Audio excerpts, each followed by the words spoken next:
there was this shorty I fancied on that in that job, because you're spending 18 hours in one spot. Yeah. Yeah. So, especially if you're next to the same person. Yeah. She was literally like not too far away from me, so I used to eye her. So I asked her out on a date. She was gracious enough to say yes. And me being me, I decided, you know what, we're gonna go for we're gonna go big. Swear down. Stomzy way. Oh, the Stomzy way. We definitely did. Went down to the spot and... The royal penis is clean, Your Highness.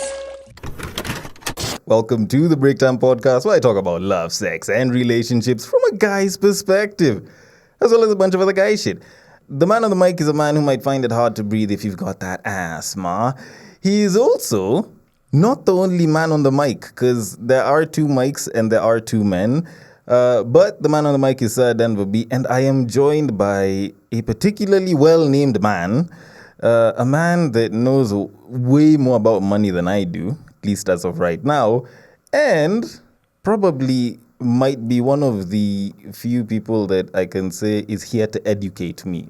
I'm not even here to interview him. I'm here to be educated. Ladies and gentlemen, Stomzy Mwendwa. What it do, Denver? Yeah, man, it's so nice to be here. Look at me leaning into the mic, already embarrassing myself. But Man, lean into the mic. God damn it. what's up, everybody? It's me and Denver B on the ones and twos, literally. There, you're good. You're good. How you, man? I'm dope, G. I'm so happy to be here. Thanks so much for linking up today. I'm so excited. I've listened to some of your stuff, bro. It's dope. Really? Yes. Oh my God. Yeah. So I know I've been doing this for a couple of years, and I've done a crap ton of episodes, and I still get compliments here and there, like from a few people. But I kid you not, every time I meet a new person who's like, I've been listening to your stuff and it's dope, and I'm like, oh shit, you guys actually listen? Hell yeah. Hell to the yeah. I'm actually very, very impressed. And not just in the fact that you do listen, but also in what you've managed to achieve. So if you wouldn't mind, just give a quick overview as to who you are, what it is that you do. Yeah, of course, man. Like, first and foremost, I have to give you your flowers, G. Like, honestly, like what you're doing, the consistency, just, pushing out these episodes, entertaining us, making us feel all kinds of feels. The best thing ever, man. So shout out to you and for what you're doing. So a little bit about myself. So, of course, name's Stomzy. I have been in tech for pretty much my entire career, but on the side, I've just always been doing a little bit of high finance stuff. Okay. I started off trading like when I was 21, 22, so really early, and then got burned 3 times. Quit that shit immediately because I was leaking money, and it wasn't my money, it was my mom's money. I'd just always ask her for a loan, and she'd just be so nice, and just. Damn, I cleared my mom's money once. I didn't even have the confidence to go back. Yeah, I went like 3 times, and we were like every single time she was upping it. She was like, we started off with $50, and we did 100, then she did 800. Damn. After that, I was like, you know what? I'm sorry, Mom. I really am sorry. I won't do this again. But this was just her trying to support me and tell me, hey, whatever it is that you think you're doing, it's not it, man. If it was that easy, everyone would do it. And I never understood her wisdom until after I got burned. So anyway. 3 times. 3 times. So I ditched that whole thing and just, went into shares because she was a shareholder of a couple companies. She bought me my first shares, I think, when I was like 17. Oh, damn. Yeah, so... Damn, that's a nice setup. Have you managed to add to those shares? Oh, yeah. Like on a personal level, not like on a cop. Oh, exactly. Okay. Yeah. That's good. Her system works. Yeah, so never gonna shit on my mom, man. She's dope. She knew what she was doing, and she like that wisdom of parents. It's really dope, man. I'm not gonna lie. It's a thing of beauty. Oh, and that's good. That's good. Are you going to share any of those family secrets, or are those secrets that are supposed to remain in the family? Nah, I'm willing to share because at the end of the day, if I'm not like uplifting your audience, people who are listening in today, and just setting them up for success, then why the fuck am I even here? Makes sense. Kick my ass out the door. Definitely makes sense. Yeah. Definitely makes sense. So, first off, actually, I should have even started with this question because I feel like this is one of those questions that is probably mostly asked off mic or off air. Is your first name really Stomzy and what? Okay, I have an idea where it comes from, but is your first name really Stomzy and when did it become that? Okay, so real name actually is Stompy, but Stomby. Stompy, Oh, MPY, MPY. PY. So Stormzy, Kanyaga, Kanyaga. yeah. Anyways, Stormzy came about when I think somebody in one of my old jobs was like, "Yo, man, do you know Stormzy?" I was like, "What the hell is that?" I never used to listen to UK drill back in the day, so he put me on Stormzy, and I was like, "Hey, you know what? I prefer the Z over the Y's over the P." So I was like, "Hey, let me just Yeah. pop it in there and just go by that," and it's my preferred name now. And yeah, I like Stormzy more than Stompy, and basically that's the name. Honestly, That's the story of the name. I would run with a Z as well. Yeah. Like Stormzy has it has this, how would I call it? It also has like a bit of intimidation to it. Stompy just sounds like as in it's like those white guys from like the rural Americas that are called Bubba Yeah, yeah. or some jack like that. Bubba Ray. Yeah, like, hey man, my name Bubba. Yeah. You expect the guy to be of a certain caliber and stereotype. Yes, yeah. But when you hear Stormzy, it like there's a little bit more to it where you're like, okay, what does he do? Yeah. He doesn't just rap, he bossy bops, like something like that. Okay. Yeah, but so now moving from where you started, so you say that you've mostly been in tech, and then you kind of got into finance, got burned a couple of times, and then you came out with Basquiat Capital. So how exactly was that progression for you? Yeah, I mean, I'm more than happy to share that story. So, of course, fast forward after getting burned, we started off doing shares. So this was at like 22, right? Yeah, this was after like 23, now going into 24. Started, messing around these shares. And, I bought a couple as well with my little money back then. I think I used to earn like, my goodness, I think like looking at it right now, probably like 110 US back in the day. Like very little money, just $110. It's decent if you start from, 50, 100. Not 800, but yeah. Yeah, so literally I was earning like an eighth of what my mom loaned me up the third time. But yeah, so basically just bought a couple of shares back then. It was so difficult, not gonna lie. It was actually really difficult to just get set up. But after then, you just start seeing small text messages coming in. Hey, you made like 10 shillings, you made like 50 shillings, all that kind of stuff in terms of like dividends and stuff like that. So I got hooked and I was like, how can I, increase the speed and pace of this flywheel? So the next thing I did, after I got like my first major job, started now, like literally starting to put money in seriously. Eventually, looking at the US markets because we lived in the United States for a while with my mom. And I was like, yeah, this isn't a mature market. This is like I have the cheat code because I know this place and I know how this whole system works. So yeah, started buying some U.S. shares as well and started to learn. Fast forward, in I think a week or so, it'll be 10 years of doing this. Damn. Yeah. Damn. Longest committed relationship, huh? Oh man, best ever. No, okay, it does have come with stresses here and there, but yeah, amazing Well, relationship. every relationship should, right? Yeah, yeah. 1000%. If it doesn't have that, it's not legit. That's true. Yeah. That's true. So, for the past 10 years, like you've basically been investing, but then at some point you must have figured, okay, I've been managing with what I've got and I've been doing pretty well. Did you get to a point where you were like, okay, I need external capital, I need to set it up, I need to now start adding people? Like what sparked that? At what point did you feel like, I think I am at this point where my knowledge and my finances are good, but they could be better if I added more people in this? Not gonna lie, that was last year. That happened. Literally, just that thought came, and I was like, hey, you know what? I need to scale this. I need to scale my skills and basically, quote unquote, like sell them because I already have them. I have the results, and I'm happy to show you. So basically, I was like, let's see if I can be able to add value to other people's lives as well, and kind of like that's the whole reason why Basquiat was created, just to help First and foremost, people of color, black folk.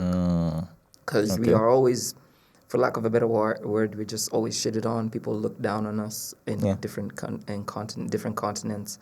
And, we're like, for lack of a better word, we're like the scum of the world. We always get the short end of the stick, all that kind of stuff. So, if we can create like millionaires, dollar millionaires out of the population, I mean, life would be way better.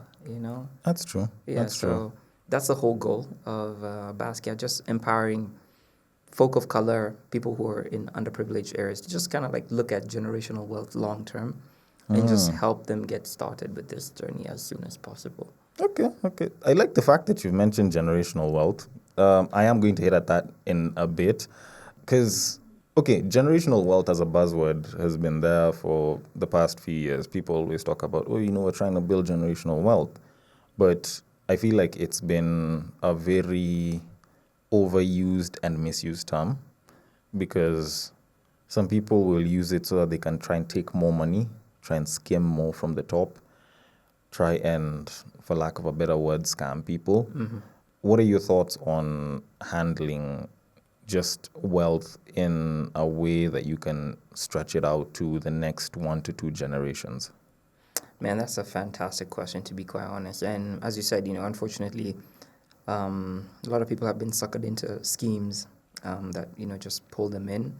Really sorry for those folks. And at the end of the day, I don't know if most, the people who sell this whole narrative of generational wealth really understand what it looks like. So I'll use an example.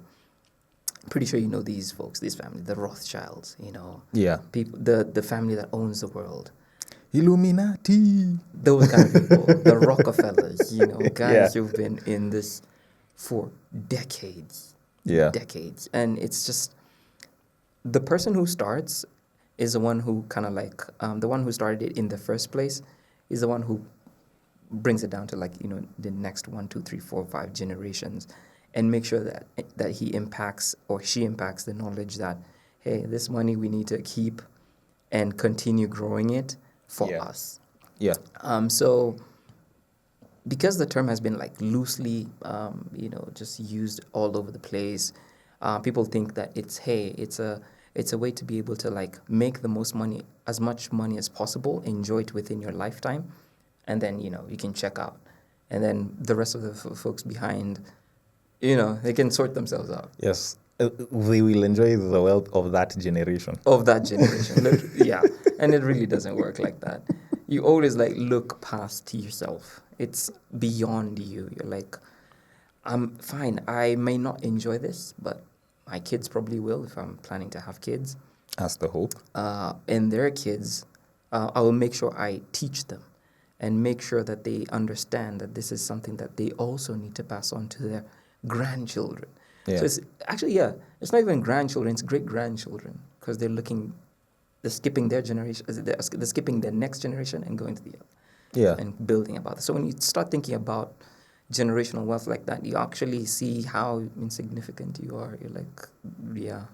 Yeah, you're step 1 of like 50. Of 50, yeah. The guys in 50, fine, they'll enjoy. But they also have to think about 100.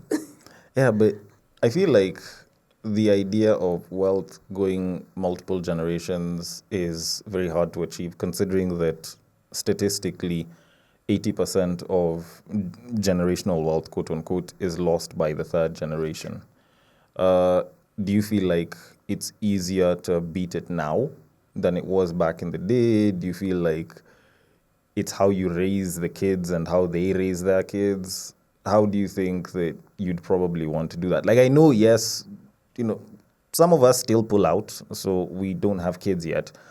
And maybe this is probably a far-thinking question. Maybe we are a little underqualified to answer it. But in your opinion, what do you think is probably what could prevent you from being part of the 80% of families that will lose by the third generation? For sure. I mean, you bring up a fantastic point. I think there's this saying that, success / wealth skips a generation. I don't know if you've heard that term. No, I actually haven't heard it. It's a term. It's actually a thing. It always, quote unquote, skips a generation. But, kind of like the whole aspect and thinking about it long term, it's all about education. Exposing your kids, if you're planning to have any, to money things way early. They need to understand what money is, how the value of what the value of money is, and this is something my mom used to tell me when I was when I was so young. She used to be like, "You need to know what the value of money is." Never used to understand that. I was like, what the heck is value of money? What does that mean? Up until I grew up and I was like, hey, you know what? Now I think I have a clue. I'm still learning. Yeah. And so just setting them up for success early, educating them, letting them know that, hey, you know what, this can go, this can disappear today. Yeah. And the way you're living life, you're having these nice toys, you're living in this nice house. Yeah. You're being taken to school in a Porsche, all that kind of stuff. It can go away. So my job is to make sure that you understand this so that when your time comes, Yeah. you're ready to make sure that you protect and also add.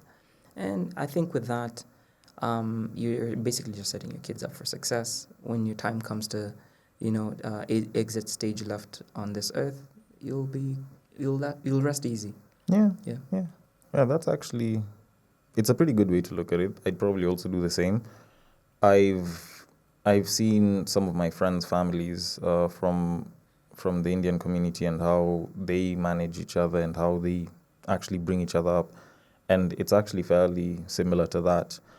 Like guys from Asian, you could also say Indian communities, like they basically carry wealth forward, and it goes from generation to generation. But for a lot of us, let's just call it Africans, for some reason, like by the time the kids are enjoying that wealth is probably gonna get finished. Oh, yeah. So that sort of empowering the kids with that knowledge, and also not being the kind of parent who like, oh, I suffered, so my child should never suffer ever, and they just splash money. Like, all right, what is it that you want? Splash money. The way they avoid that, not unless if it's like at an elite level where they still have a ton of money to play with, you can see how it's impacted them, and you find that 3-4 generations still doing great, still helping grow business, still helping their families up, regardless of whether they're like 20 people in the house or just a few. Like they're still doing pretty well. So I like the approach. It seems like you've also kind of studied it a little bit, Oh, yeah. and Oh, yeah. and you can definitely want to impart the same to your kids. But for now, let's try and bring things back to current reality. Because before we get there, before we get to the next 1-2 generations, we need to first start dealing with now. When it comes to a personal level, are there any personal financial mistakes that you've probably seen that you wouldn't want people to make? Give me a ballpark, let's say three main personal finance mistakes that you see people make that you believe can be avoided quite a bit. Yeah, happy to do that. And I'll use myself as an example because, I've fucked up. I think Yeah. we all have, anyways, when it comes to money. And number one, I think, is just try to live within your means. I'll give you a perfect example. Back then, when I was, I think, my second or so job, we never used to earn much. It was like $200 for the month. And then, of course, there'll be taxes. So what that... Wait, you're being taxed even on that little? Bruh, you already know, man. And I don't think there's anyone in this country who does not get taxed, unless you're like running a cash business, and you're like, I'll just go to the cash office and get paid, and that's it, and you'll avoid. Sorry. Or you just, sell drugs. Oh, yeah, any of those things. So yeah, I used to get paid $200 a month, and Yeah. I used to work for more than 18 hours. Damn. Yeah, it was like a 7 to 11 job. Worst culture I've ever been. Shout out to those who are still there in that environment, man. You're some soldiers, I'll tell you that for free. So anyways, there was this shorty I fancied on that in that job, because you're spending 18 hours in one spot. Yeah. Yeah, so, Especially if you're next to the same person. yeah. She was literally Damn. like not too far away from me, so I used to eye her. So I asked her out on a date. She was gracious enough to say yes. And me being me, I decided, we're gonna go for we're gonna go big. Swear down. Stormzy way. Oh, the Stomzy. We definitely did. Went down to the spot and yeah, spent my whole money on my salary. Sorry, spent my entire salary on that date. And that was it. It was a wrap. And women out here say that we don't love them. Oh my gosh, it was the dumbest decision I've ever done. And that's literally lesson number one. Just live within your means. I would have just probably gone to like a KFC or maybe a Java, get coffee, spend least amount, and she'd still be happy because she enjoys my company, right? Exactly. Actually, one of the funny things that I've kind of gotten some flack on is I've told people, especially recently over the past like maybe 2 years, that you know what, I don't think the first date needs to be fancy. Just make it simple. Do like a coffee date. And there's babes out here that are like, no, Denver, that's cheap. Why would I just go and meet someone just for coffee? It's such a basic thing. And I'm like, guys, this is the first day. Y'all barely know anything about each Exactly, other. yeah. Just meet up, sit down, get to know about each other so that at least you can know if you're going to the second date. Because my philosophy on it was that, especially considering that we've now started getting to a point where guys now believe that if they take you out on a date and they spend so much money on you, then they should expect so much more. Oh yeah. Because at the end of the day, more investment equals more return.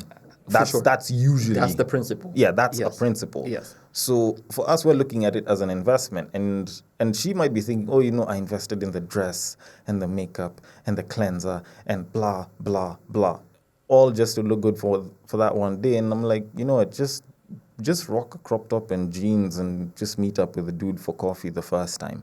Keep it simple. Yeah. Then at least at that point you can know, is it someone that I'd probably like to get to know? Is it someone that I think I want to be with? Or is this just one of those things where it looked good on paper, but there's nothing real to it? And it's a very simple way to get past that. But there's people that are like, no, if you're taking me for a date, like at least make it like a meal and a cocktail. And I'm like, ugh. Have some variety. Go low cost. Yeah, for me, yeah. I mean, it's all nice. It's all, of course, ladies will want to, get the princess treatment and all that stuff. But if they're actually like, honestly, I feel like if someone is just genuine with you, they won't Yeah. even mind that cup of coffee because they really are genuinely trying to get to know you. Yeah. Yeah, It's and about the person, not the coffee. not the, yes. Yeah. Also, like, I know guys nowadays are trying to shy away from dates because, okay, the statistic I don't think most people know about, but it's like they're like, okay, why would I spend so much? Yet there's a guy that'll do less and get way more Oh yeah. for barely doing jack. And I know statistically, like most women, although granted it was a statistic from a couple of years back, but most women were going on dates for the food, not for the guy. Yeah. Free food. I looked at that stat and I was like, I am never. Then at some point I was like, okay, I don't think it's every woman. Yeah. Let's not punish everyone for the Yeah. actions of a few. Yeah. Exactly. Yeah. So what other personal finance mistakes or personal financial mistakes have you seen people make? Yeah, the other one is financing lifestyle with debt. And you already know this. Like, people who want to, man, the culture nowadays is, there's just so much pressure, especially because of social media. That's true. People just want to, like, show off and look like they're, I'm the shit, True. Yeah. True. I'm her, I'm him, those kind of things.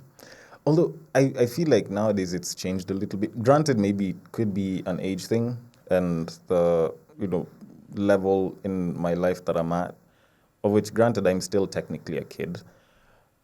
When I look at how people are looking at standards now, it's not I'm trying to flex on social media. It's I'm trying to do as well as, if not better than, the people that I know around me. And social media is like the biggest way to show it. So especially when it comes to financing your lifestyle through debt, it's very easy to see someone try to look as though they're doing great, even though they're not, on social media, and they'll do that through like debt. So I think when I look at it like that, it starts to make a little bit more sense because you're not trying to compete with the hush puppies of the world. It's the guy next to you. It's the guy that you interact with on a day-to-day. that you look at and you're like, damn it, I wish I could go and buy the new car like they just did. Yeah. I wish I could take my babe out and like just go on a trip with her and cater for everything.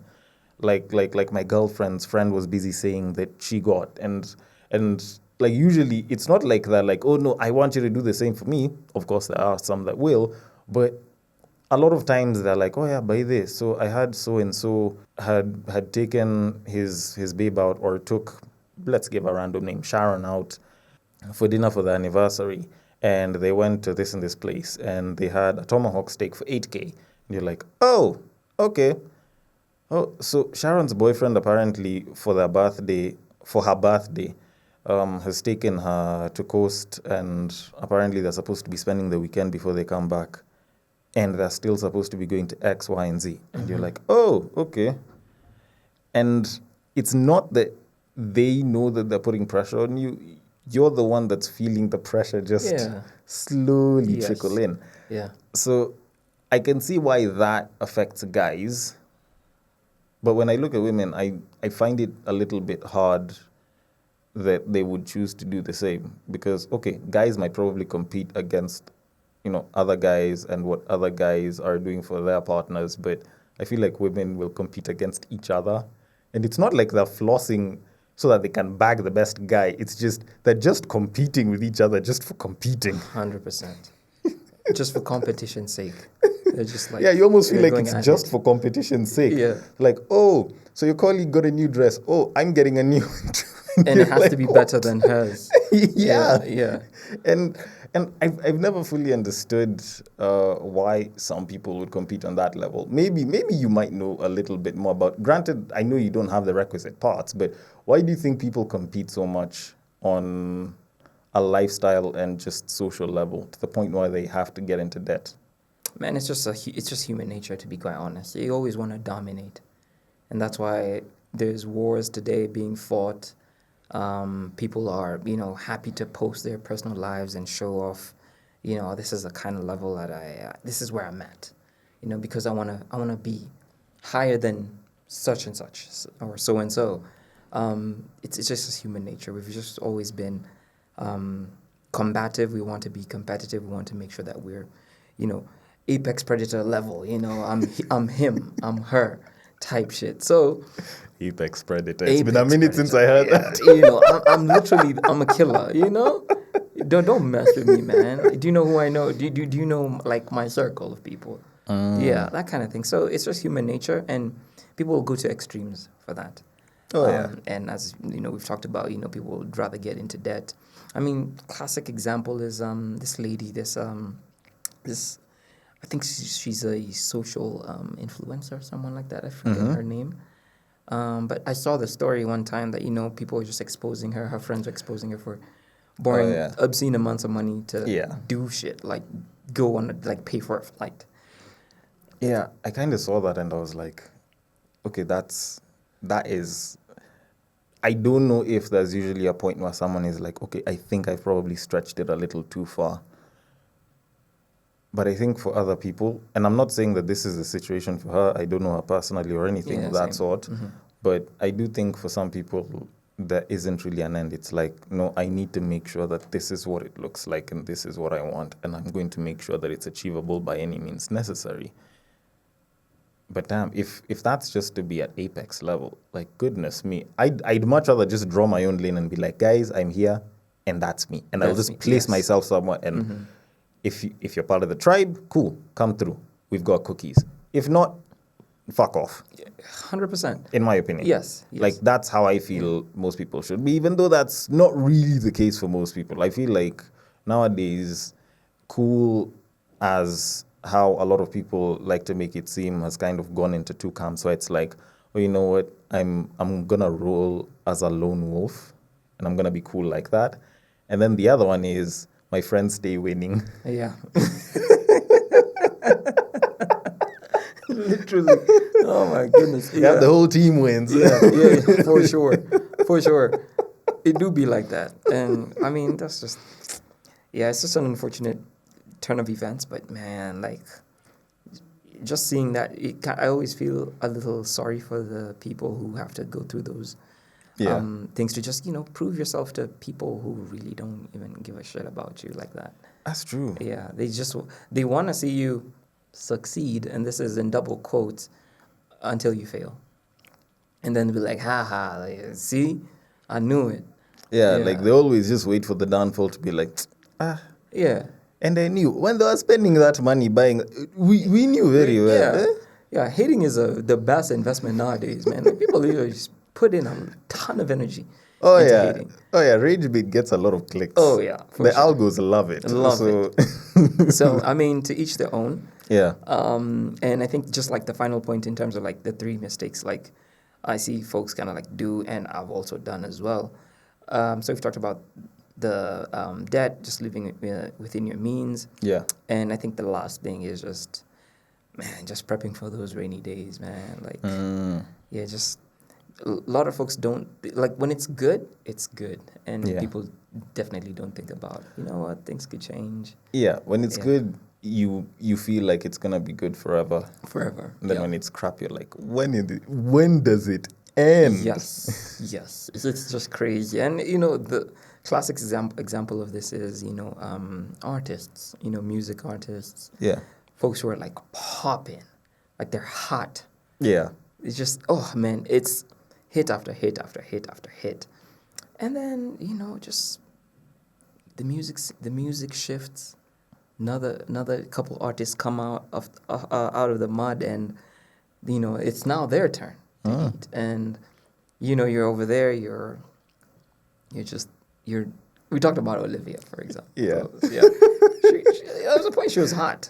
Yeah. Yeah, she was like really, really hot, and then. and then all of a sudden, you don't hear about her anymore. Yeah, you don't hear Olivia from G Unit anymore. And so you're just preparing yourself for like, hey, you know what? These things can happen. Yeah, If I prepare myself and my family for this with, savings, I have my own investments, etc., we can live a decent life. Because at the end Yeah. of the day, you just need clothes on your back, a roof above your head, and food in your belly. Oh, that's literally it. Oddly enough, for the past couple of weeks, it's the same thing I've been saying. As long as I've got clothes on my back, a roof over my head, and food in my belly, I'm good. Yeah, you literally are. There's nothing else you need. Yeah, you're good. You can live. Yeah. Now, speaking of rainy days, and I'll even take it towards investing, what are your thoughts on couples investing together? Considering the kind of stats on divorces, on breakups that are out there. Because since you are a numbers guy, I actually do have a bunch of numbers with me. Because I know that using US stats, about 40 to 50% of marriages end in divorce. And you find that 50% of the time, 45 to 50% of the time, it is because of money. And 70 to 80% of the time, hell, among college-educated women, it's even 90, is initiated by women. Do you think that investing into one fund, or at least investing in one pool as a couple, is a good idea, or would you much rather they invest individually on their own? Man, that is such a slippery slope. Oh my God. Oh, it's a tricky one. That's a tricky one. Oh man. Man, I mean, just that stat alone is just scary. Like, if you just do the math and you're like, hey, if it's 2 million people getting married, that's 1 million people who eventually get single. Yeah. That's a massive number. But it's the reality of things. It's the world that we live in. Yeah. So investing together is, for me, I feel like it's always a sign of trust amongst each other as a couple. Okay. People make a decision. They're like, yep, this is where we're going to go. This is the direction we're going to take. We're going to ride with this. And, if we fail, we'll fail together. If we succeed, we succeed together. And there's this dude, I forget his name, but he built like a company. I forget the name of the company, but it's a U.S. company. And they got divorced with his wife, but she still has his cards. Ooh. Do you know that guy? Built a company, no, but I know of the comedian, I think. As a comedian who's done the same. Yeah, like, yeah, the wife has access to the cards. And he's like, if she wants to withdraw whatever amount of money, it's okay. Because, like, she came with me from the mud. Same thing. Yeah, started from the bottom and Yes. everything. Yeah, like, I've always felt like investing as a couple, while it could be dangerous, it can also really enhance the quality It of your really can, relationship. yeah. Because you can be in it for love in the beginning, but goodness, y'all will stay for the money. Yeah, you will stay for the money. You will stay for the. You will make it work. And if you're winning, and I don't know, man, like there's a beauty towards like seeing successful decisions being made and stuff Yeah. like that. You get to enjoy each other's company a bit more, but at the same time, it can go south. It Yeah. can go what's this dude? The two individuals that have this travel company. I think Bonfire Adventures. Yeah, I saw their thing. They Yep. built a Yep, billion. the Cabos. Yes. Built a billion-shilling company empire, and I think they're splitting, or have split. Yeah. It can go either way. Yeah, So that's true. it's just basically just I feel like it's always just a matter of two individuals sitting down, discussing, and being real. Like if this shit goes south, we've done this together. How do you want us to go ahead about this? If we make it like that, do you want us to split this bread? Do you want us to continue just building and just be friends? Because at the end of the day, man, as long as two people have shared the same bed under the same covers, it is difficult to get rid of each other. Exactly. And they're the only ones that can get rid of each other. Yes. Yeah. But now it kind of becomes tricky, not just from the whole, okay, should we invest together, but how does the money split happen in the house? Because that is probably, in my opinion, maybe one of the trickier questions that a lot of, you could say, single people ask now, as opposed to people in relationships. Like people in relationships can have their own dynamics, but are you in favor of splitting bills in the middle? Or would you much rather one person splits the bills and another one diverts most of the money towards a savings pool, or at least a pool that is to be utilized by the both of you? Yeah, I think for me it's just a responsibilities kind of approach. This is just for me. I mean, it differs from person to person. How I would do something is not how you would do it. Sure. And I'm curious to also know how you do that. Okay. For me, it's just the responsibilities. What are the responsibilities of a man? Well, feed, make sure there's food in the house, make sure there's a roof, people are clothed and they're decent. Yeah. If you've got kids, I mean, I'll take care of the education. What else? What else? What else are men responsible for? Making sure that the family is protected. Yeah. Stuff like that. So making sure that we have all those things kind of like set up, and then the ladies' income will patch up places where we need, or rather where we're lagging. Could be maybe in savings, maybe in investing, maybe in holiday stuff, all that stuff. It's just a matter of discussion. We just talk and be like, okay, this is the approach that we're gonna do as a family, Yeah. and you pull Yeah. in the same direction. And that could work under ideal circumstances, where ideal is a man earns significantly more, the lady earns less than the man, and you guys can manage to pull that off. But that's usually not the case. I remember 2019 stats from Brighter Monday had actually shown that there were more women getting entry-level positions, in as much as there were more men statistically in senior positions. There were more women in entry-level positions. You look at the increased number of women empowerment sort of projects, sort of collaborations that happen. And I'm not saying that it's a bad thing. I think whenever I bring this up and I'm like, okay, like you guys are giving women an advantage, and it's like, oh, how comes you're not doing something for the men? I'm not fighting against that. I think it's good to empower women, but at the same time, you realize that now that means that there's more women now that are getting access to even higher income, and that might be messing them up in the dating market. In that, if you're earning 300-400K and you are trying to date someone, or at least, and you're trying to find a partner that makes more than that by, call it even 1.5%, so that's around 450, it kind of starts to trim the pool quite a bit because FKE, which is the Federation of Kenyan Employers, has stats on the employment status of the country where about 67, actually close to 70% of youth under 35 are unemployed, and less than 3% are doing 100K and above. By the time you're getting to 450, and this, we haven't even started saying, is it gross, is it net? You've already trimmed it down to such a small margin of people. So the provider role now is, well, I'm not going to say that our role as providers are in jeopardy. I feel like we could always just redefine the role if we were given the chance to.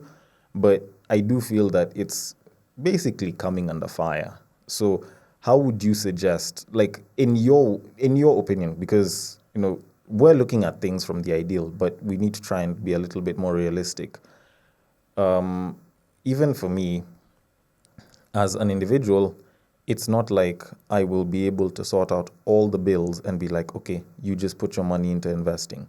I would also come in and be like, okay, I think if we want to get what it is that you'd want to do as far as living conditions, as far as the kind of lifestyle we'd want, then maybe if we combined our incomes and we split things in a particular manner, that would probably be better. And I don't know, do you think that we're getting to a possible future where now women might have to contribute more financially?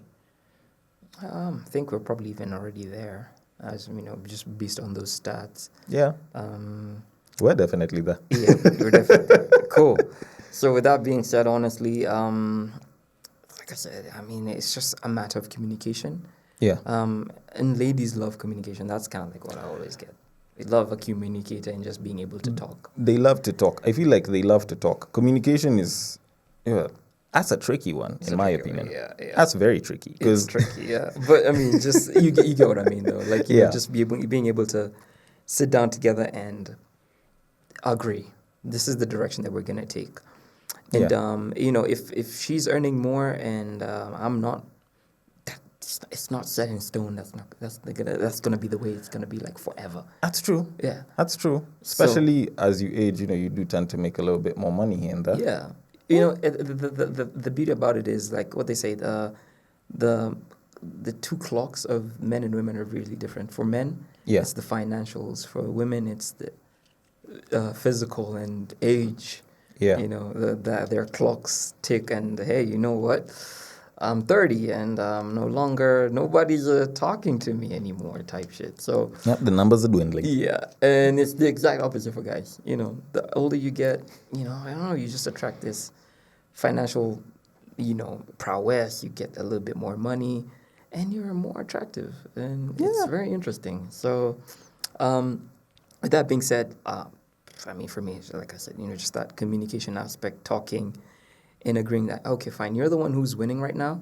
It's not going to be the same forever. But let's see where we can be able to make something happen. Let's find a balance between the two of us so that, you know, we're respecting each other's responsibilities and, you know, we're respecting each other's boundaries as well as a couple, and we can still pull in the same direction, because it's just that. If we're pulling in different directions, for sure that's going to end up in a divorce or anything of the sort, or a breakup. That's true. Yeah. So, yeah, probably I might not have made a ton of sense there, but I feel like... No.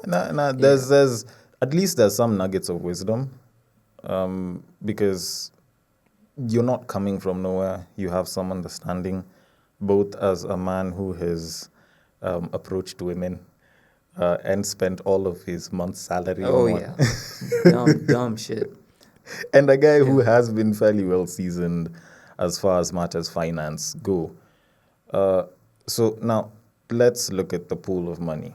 Assuming that the two of you come together and you're like, okay, we need to start investing some money, and we're looking at where to invest. Basquiat Capital should probably be one of the places they look at, right? Yeah, they definitely should. Why and where do they start? Yeah, this I can just show you numbers because I have two couples, married Oh, couples that are my clients, and they actually started not too long ago. I want to say like one started maybe a week or so ago, and the other one's maybe like about a week ago, a week about a ago. week ago. Well, watch out for the hat; it might fall on us. You never go back to that. Nah, it's still summer on the moon. Yeah. Yeah, and that's another case of a guy, who was hot and he fell off. So, yeah. Yeah, but in his case, I feel like it's interesting because guys expected him to come out and still be hot, and then he's like, nope, you know what? I don't feel like making that kind of music anymore. And then Exactly. guys are like, oh, okay, so what are you making? And then he's barely released much. Yeah. So Yeah. Cool. So this is one of their portfolio. This is one couple here. You can just scroll down into the site so that you can see their returns. We started off with them about a month ago ish. ooh, that's And there's the list of shares of companies that they own. And they started off with a significant amount, almost like 3,000 and something US. this is And a month ago. this is a month ago, and I think they're up 3% now, which is good. But they have one laggard. They have one company that's really dragging the portfolio down. But I'm not even worried. Yeah. It's gonna. Let's not even talk about it. Yeah, let's And not its talk name about it. starts with a U. Yeah, and pretty much a lot of people know it and use it. Even right now, probably. Yeah, all it came of with them. it. Yeah, you see? Yeah. So yeah, that's one of them. But it's a long-term thing. So they're Yeah. doing this for their kids, and their kids will come in and also continue. So that's one couple. I'm happy to show you the other. And they started a Wait, so week these ago. guys started with around 3,000. Yeah, 37 ish, 3,700 ish And it's been 3% in the first month. in the first month. Okay. That's them. This other couple started. Let's see, where's my view? They started 9 days ago. Oh. 9 days ago to be exact, and this is what they're sitting on. You can just take a look at that. And this is, like I said, people with like a family, man and wife, kids. And they approached us at Basquiat, and that's what we're trying to do for them. We're trying to build this for them so that they can enjoy, and also their children can come in and enjoy, and just build that principle.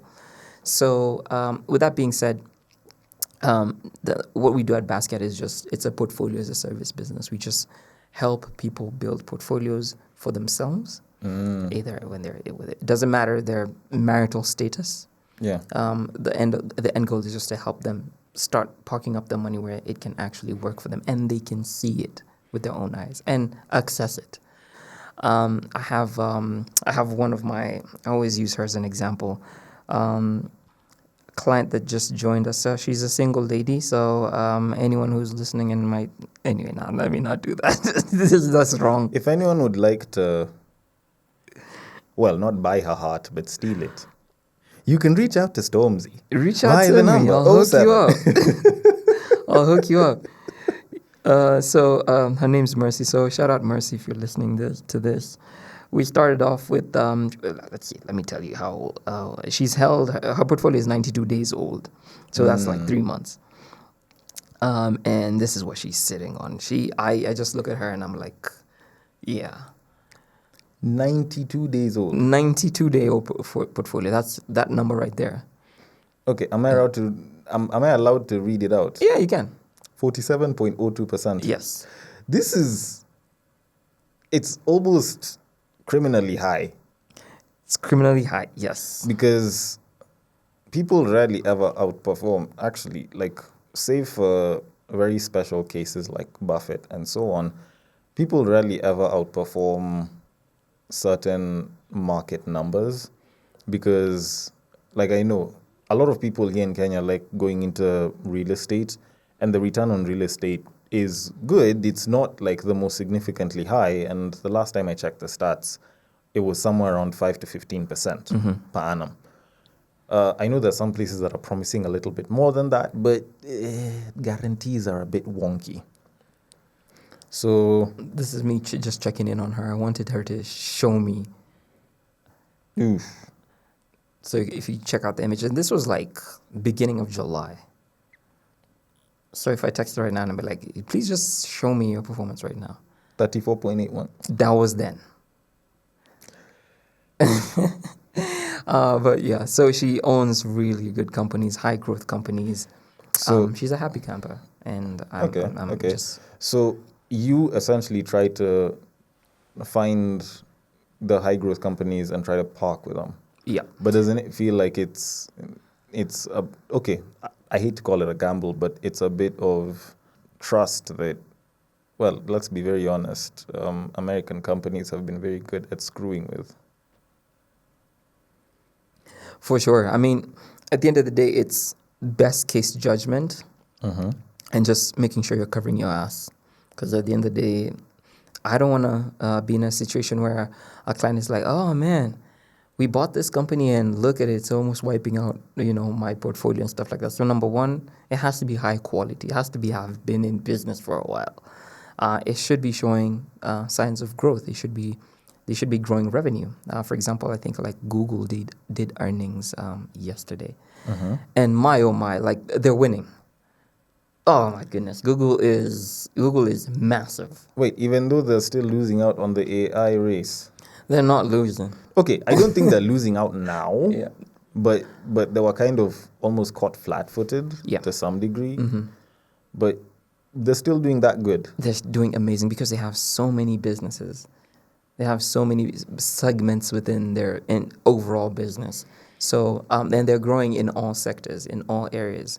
So, that kind of stuff, it gives an investor confidence. And just that confidence you have and I have pushes the price up because we're pumping money in that. And, that's basically laws of supply and demand. Okay. So, that's my job. I look for those companies that have similar traits, similar characteristics, based on a client's client's risk profile, and we go ahead and buy them. And I just do the monitoring unless something extremely significant changes. Like, hey, you know what?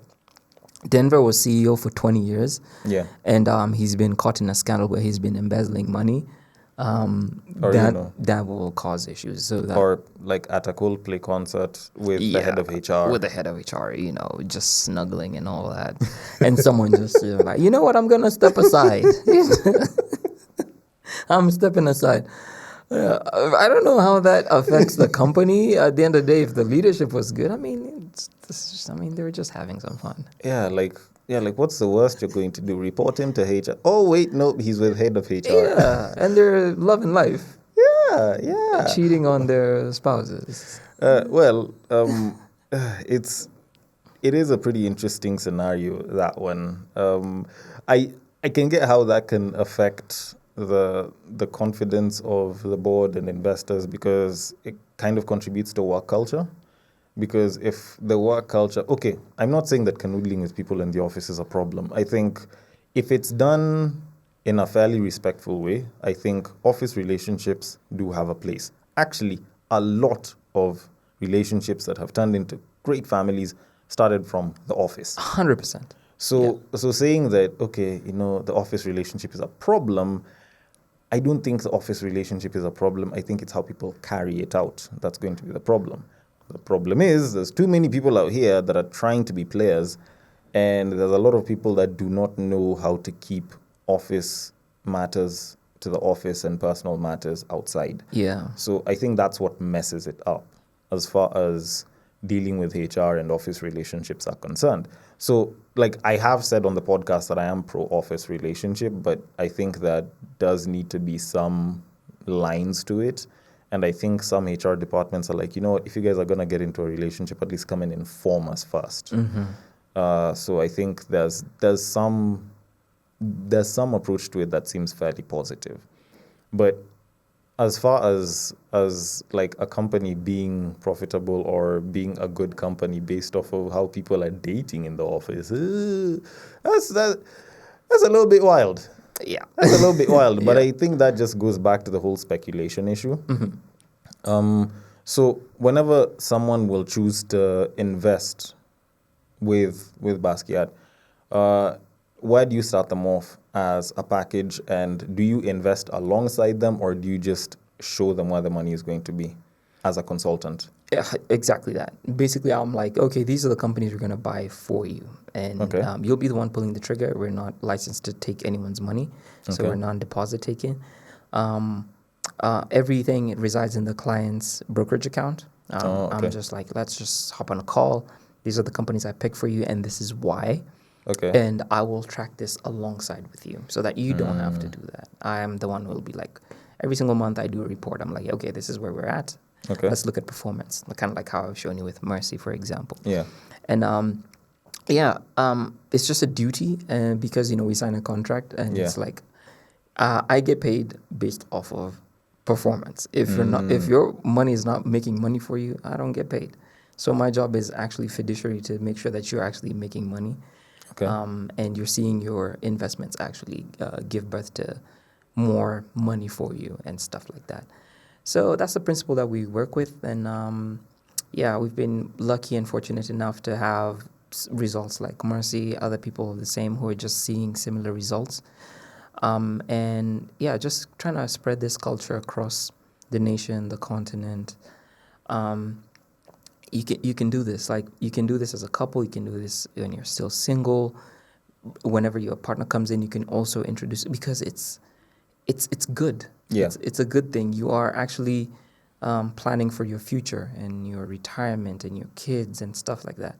And at the end of the day, I think when there's just money, like when money is around, I feel like love is around. People become good people. As a guy who deals in finance, I expect you to say that. People become better. You've watched Wolf of Wall Street, right? Yes, I have. You heard what Jordan Belfort said. When you have money, you're kinder. You're better to people There is no around you. poverty in nobility. Yeah. Oh no, there is Nobility. there is no nobility in poverty. There is literally none. Yeah. Okay, yeah. So He when does you're kind of have a point. yeah, when you're wealthy, man, people enjoy being around you and Okay. stuff like that. Okay, so I noticed that you have packages. Yeah. What does each package entail? Okay. So it's super simple. It's a tiered approach.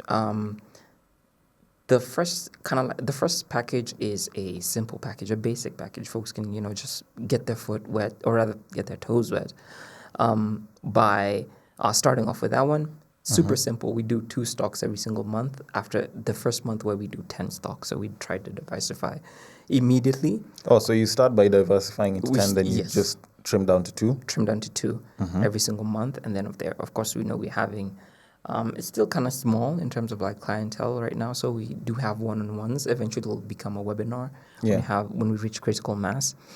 And from there, we get to interviews, we look at performance, we look at how folks are doing, et cetera, et cetera. So really simple. Get your feet wet. Middle tier is now slightly a step higher, because instead of 2 stocks every month, we're doing 6 plus the additional 10. And this is 6 every month.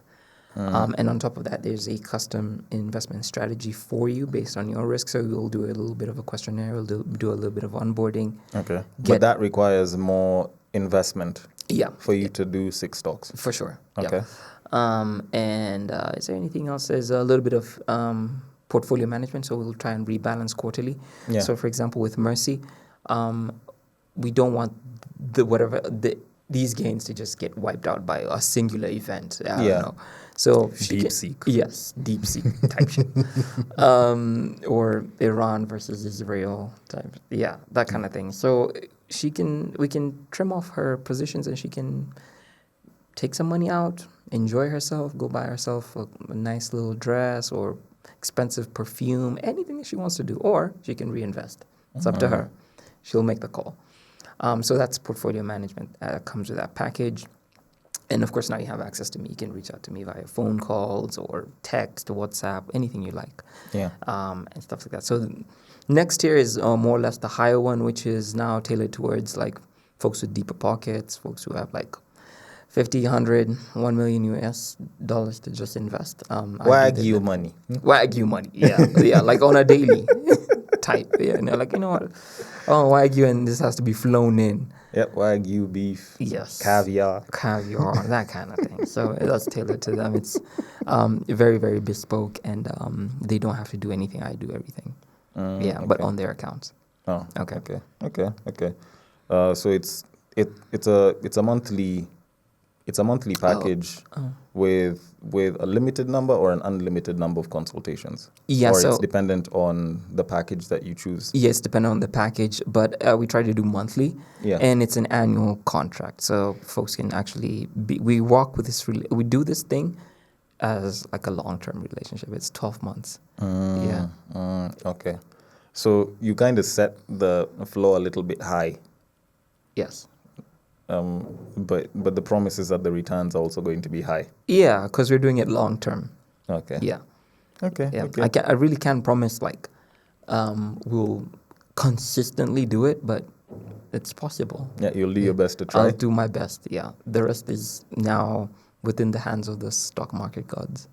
Okay. Yeah. Yeah. I will take your word for it. Yeah. And my audience will too. So, final takeaways. What would you say is probably the best way to look at investing from a simple individual's level? Doesn't make that much. Call it 2-digit thousands, barely on the hundreds, just a smidge above living paycheck to paycheck. How would you say you would want people to invest? Yeah. I mean, for that one, I'll just use, and I really encourage folks to actually get the audiobook. I like the audiobook of The Richest Man in Babylon. What's his name? Clayton, I forget his name. Yeah. But really an amazing book. It's Victorian English. Thou shalt not. Thy brow is wet with sweat, whatever. That kind of stuff. But it's so really nice to listen to. And it has those lessons of people who are not earning a lot. Yeah. And what that says is, simple principle, 1/10 of what you earn is yours to keep. 1/10, so 10% is yours to keep. What that means is, regardless of amount, you keep 10% and you just save it. Okay. And then opportunities will arise whereby you will go ahead and put that 10% that you've accumulated into something. Could be a business, it could be an investing engine, or an investment engine, or just an opportunity that has presented itself. Because I don't know, man, there's just one principle about money that is forever true, is that it will find ways to be able to look for more money. When you just have it, opportunities find you. Yeah. And if you just go ahead and do your due diligence and see that, it's something that makes sense for you, you go ahead and take it, because opportunities only present themselves very few times in one's lifetime. I don't know. In my opinion, I feel like the moment you have money, there's opportunities, yes, but it's either to make money or to take it. Most times, it's usually to take it. That's when your uncle has swallowed a wheelbarrow and he needs like help in the hospital or some jazz. 100%. Yeah, and we had this chat with one of your followers, Turi Faye. Yeah. She said the exact same thing. Your uncle has swallowed a panga. What are these uncles doing? Bro, what are these Unc, chill out, bro. Godly. Can you not do this dramatic stuff, please? Yeah, so she said that. But so that's the principle. Just 10% of what you earn is yours to keep. Do that. And do that consistently, and opportunities they will find you. Yeah. And with that being said, that's literally it. Like if you're earning 5K, 10% of that is 500. Yeah. Yeah. In a year, that's about 60K. Yeah. Times 12. Actually, 6K. Oh, yeah, 6K. Yeah, yeah. I was thinking the wrong way. Yeah, so if it's so zero. 6K, it's you've kept 6. You should be proud of yourself. Yeah. Yeah. Saving 500. Yeah. That's a good place to start, I think, for start. people that will be earning very, very little money. So I think that's a good place to start, and especially with the 10% rule, starting them along, it helps. It does help, and it's never going to be 6,000 forever. It's going to grow. Yeah. Yeah. You'll Might actually get turn better. into the 60 I was talking about. Yeah, it'll turn to 60, maybe 600, 6 million, 60 million. That's just kind of like how it works. It's just the same principle. Yeah, definitely. So now I kind of need to round things out. Where can people find you? Okay. You can find me on TikTok, Life of Stomzy. That's Stomzy. On YouTube, The Life of Stomzy Show. Wait, On Stomzy. Yes. Okay. Yes. No R, like Okay. Stormzy. But and lastly, I think on Instagram, The Life of Stormzy. Yes. So those are the places you can find me. Website is Basquiat Capital. So that's BASQUIAT capital.com. Yeah, shoot me an email, storms@basquiatcapital.com as well if you just want to chat. More than happy to set aside some time for folks who are just like more keen and interested in getting started. Yeah. And yeah, join the movement. Definitely. That sounded like a pretty open door Yeah. for as many people as possible to For come in. sure, for sure. And honestly, with the kind of returns that I've seen, I hope they do. I really hope they do too. Can't promise it's going to be the same, but it might get to that. Yeah. Stormzy, thank Yeah. you so much for coming through. I really, really appreciate it. I really, really appreciate you giving so much of your knowledge and so much of your insight. And to you, the listener, thank you so much for listening all the way till the end. I hope you found some value. If there's anything that you like, dislike, or would like to give a different form of feedback, or if there's a topic that you would like me to discuss, you can also hit me up on my IG. It is at the breaktime_podcast. On Facebook, it is at the breaktime podcast. On X, it is at Bagaka the D. And on Blue Sky, it is at the breaktimepod.bsky.social. Thank you so much for listening all the way till the end, and I will catch you guys on the next break. Oh yeah.